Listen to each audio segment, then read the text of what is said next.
নির্বাচন আর সংস্কারের কথা নিয়েই কিন্তু আজকে আমার এখানে সত্যিকার অর্থে আমার আজকের এখানে বসাটা, কারণ এই নির্বাচন আর সংস্কার নিয়ে বোধহয় আমরা যে কজন কথা বলছি বিএনপিতে, তার মধ্যে বোধহয় আমি একজন, যে অনেক বেশি কথা বলেছি আমরা। এবং এইটা দেখলাম কালকে এবং গত 3 দিন ধারাবাহিকভাবে কিছু লোক, আমি যেটা বললাম কিছুক্ষণ আগে যে আমার বাগানে শূকরের উপদ্রব শুরু হয়েছে, তো ওই কিছু শূকর উপদ্রব শুরু করেছে আমাদের বাগানে। আমি ওই শূকরগুলোর সম্বন্ধে কিছু বলতে চাই, যাদের কোনো কাজ নাই কচু খেতে কচু ভাঙা ছাড়া। তো যে কথা বলছেন যে ইউনূস সাহেব, ডক্টর প্রফেসর ইউনূস সাহেব যদি বলে থাকেন নির্বাচনের কথা, ভালো বলেছেন। নির্বাচন তো আচ্ছা, আমি বুঝি না নির্বাচন না দিয়ে কী করবে এই গভর্নমেন্ট, এই সরকার। আমি এটা বুঝি না কী করতে। ধরে নেন নির্বাচনে আমাদের কোনো দাবি থাকলো নাই, ধরে নেন কথা বলছেন, কী করতে পারে একটা সরকার? কতদিন বিনা নির্বাচনে থাকতে পারে? এটা সম্ভব না। যদি বিনা নির্বাচনে সরকার থাকতে পারতো তাহলে তো হাসিনাই থাকতো। যেহেতু হাসিনা নির্বাচিত ছিল না, সে তাই চলে যেতে হয়েছে বাধ্য হয়ে। তো ডক্টর মোহাম্মদ ইউনূস বোধহয় সঠিক সিদ্ধান্ত নিয়েছেন, এবং উনি যদি নির্বাচনের কথা বলে থাকেন, আগে বলেছেন, এখন যদি বলে থাকেন, ভালো বলেছেন, সঠিক বলেছেন। নির্বাচনটা হওয়া দরকার। এক গ্রুপ আছে দেশে, এক গ্রুপ আছে বিদেশে, যারা নাকি নির্বাচনকে বাদ দিয়ে সংস্কারের কথা বলছেন, আবার বলার চেষ্টা করছেন যে বিএনপি সংস্কারের কথা শুনলেই বিএনপির মেজাজ খারাপ হয়ে যায়।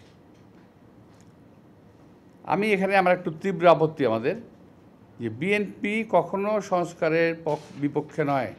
বিএনপি বরাবর সংস্কারের পক্ষে, একই সঙ্গে বিএনপি নির্বাচনের পক্ষে।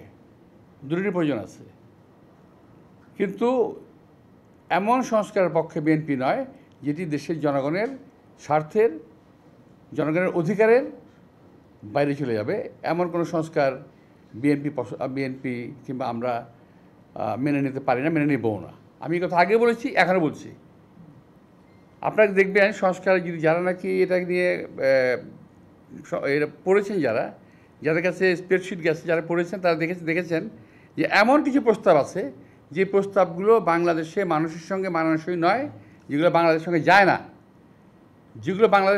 না, বাংলাদেশের সঙ্গে, সেগুলো আমরা কেন মানব? এবং এই যে মানা না মানা নিয়ে কালকে দেখলাম এক ভদ্রলোক, যিনি, আমি নাম নিচ্ছি না, তবে আপনারা বুঝে নিন, যিনি দরবেশের সালমান রহমানের টাকা খেয়ে মোটা হয়েছেন, স্বাস্থ্য ভালো করেছেন, চেহারা সুন্দর করেছেন, লম্বা লম্বা কথা বলেন বাইরে থেকে। খুব দুর্ভাগ্যজনকভাবে উনি আমার সম্বন্ধে কালকে বাজে কথা বলেছেন। তো বলতে থাকুক, আমি বলেছি না কচু খেতে শুকর পড়েছে, আমি শুকরের পর্যায়ে ধরি ওনাদেরকে। তো আরেকজন আছে ফ্রান্সে, আরেকজন আছে একজন ওখানে, কী বলে এটা একটা নাম, ওটা হলো কী বলে এটাকে, একটা না একটা জারজ মিল্টন আছে, সরি কথা আমি বলে দিলাম, আমার অবস্থা থেকে এটা বলা ঠিক হয়নি বোধ হয়। তবুও আমি বলছি, জারজ মিল্টন বকা দিয়েছে আমাকে, সেটাকে সমর্থন করেছে পিনাকি।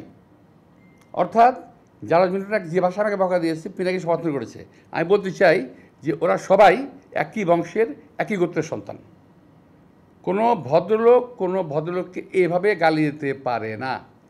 আমি ঢাকার মানুষ, আমি ইচ্ছা করলে ওরা যে ভাষা গালি দেয় তার চেয়ে জঘন্য ভাষা গালি দিতে পারি, কিন্তু আমার বাপ মা, আমার পরিবার এটা আমাকে শেখায় নাই।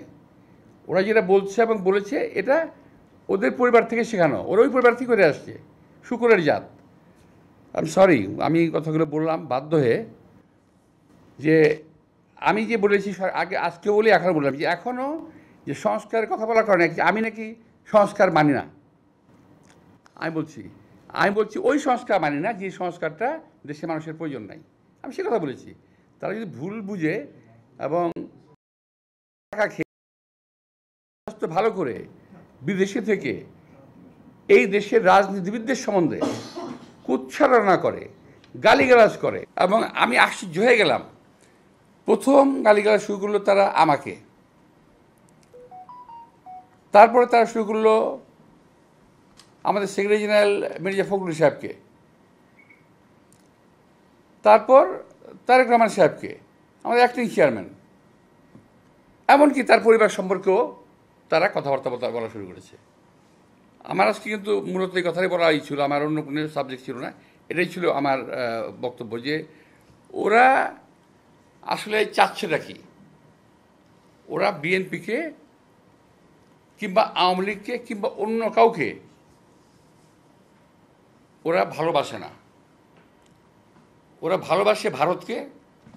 ওরা এই দেশে যাতে ভারতের আধিপত্য বিস্তার হয় এবং ভারত যাতে এই দেশে কায়েমি স্বার্থবাদী গোষ্ঠীকে বসাতে পারে, ওই সমস্ত লোকদের জন্য এরা কাজ করতেছে। বাংলাদেশের কোনো সরকারকে স্থিতিশীল থাকতে দেবে না। আমি আজকে হরপ করে বলতে পারি, এখানে অনেক সাংবাদিক ভাইরা আছেন যারা রহমত বহুদিন বাঁচবেন, দেখবেন যে এই গোষ্ঠী কখনো বাংলাদেশকে স্থিতিশীল থাকতে দেবে না। কখনো আমার বিরুদ্ধে, কখনো ওর বিরুদ্ধে, কখনো তার বিরুদ্ধে লেগেই থাকবে। ফাঁক দিয়ে কী হবে জানেন? ওরা ওই যে ইউটিউবের মধ্যে কি যে পয়সা কামানোর একটা রাস্তা আছে ওদের, সে পয়সা কামাই দিচ্ছে। আরে ভাই, পয়সা যদি লাগে আমাদেরকে বল, আমরা চাঁদা দিলে দিব না, অসুবিধা নেই তো। আর ইচ্ছা, আর যদি প্রয়োজন হয় আল্লাহর রহমতে আমার দেওয়ার ক্ষমতা আছে, আমি দেবো না পয়সা লাগলে। কিন্তু পয়সার জন্য দেশকে ধ্বংস করার কোনো প্রয়োজন নাই। এরা যা করতেছে, আজকে আমি খুব দুঃখের সঙ্গে কথাগুলো বললাম, এই ধরনের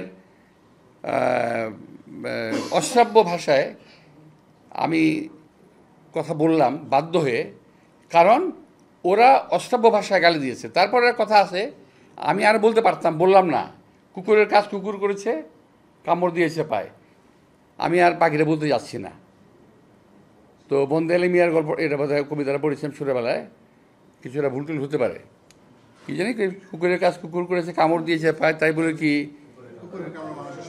কুকুরকে কামড় দেওয়া মানুষের শোভা পায়? তো আমি এই কথাটাই আমার শেষ কথা ওদের বিরুদ্ধে। আমি বলছি শুকুরের গোষ্ঠী এরা, এবং এরা কখনোই, এরা সাজানো বাগান ভেঙে দেবে, কখনোই বাংলাদেশকে স্থিতিশীল হতে দেবে না। আপনারা অপেক্ষা করেন, কদিন পরে তারা ইউনূস সাহেবকে ধরবে। আমি এটা বলে দিচ্ছি আমি আপনাদেরকে, কদিন সাহেব পরে তারা ডাক্তার ইউনূস সাহেবকে ধরবে। এখন তারা কী করতেছে? বিএনপিকে ব্র্যাকেট করতেছে আওয়ামী লীগের সঙ্গে, ব্র্যাকেট করার চেষ্টা করতেছে। বিএনপিকে আওয়ামী লীগের সঙ্গে ব্র্যাকেট করার কোনো সুযোগ নাই। বিএনপি জন্মই আওয়ামী লীগের বিরুদ্ধে। প্রতিটা দলেরই কিন্তু নিজস্ব একটা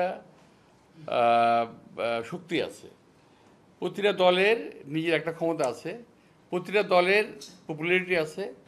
এবং বিএনপি যদি নির্বাচনের ক্ষেত্রে প্রশ্ন আসে, সেক্ষেত্রে আমি বলবো যে বিএনপি সবাইকেই প্রতিদ্বন্দ্বী ভাবে, প্রতিপক্ষ না। বিএনপি কাউকে প্রতিপক্ষ ভাবে না, প্রতিদ্বন্দ্বী আমরা ভাবি। এখানে আওয়ামী লীগ না থাকলে অনেক আছে, অনেক দল আছে, অনেক মত আছে, অনেক মানুষ আছে, তারা সকলেই বিএনপির প্রতিদ্বন্দ্বী।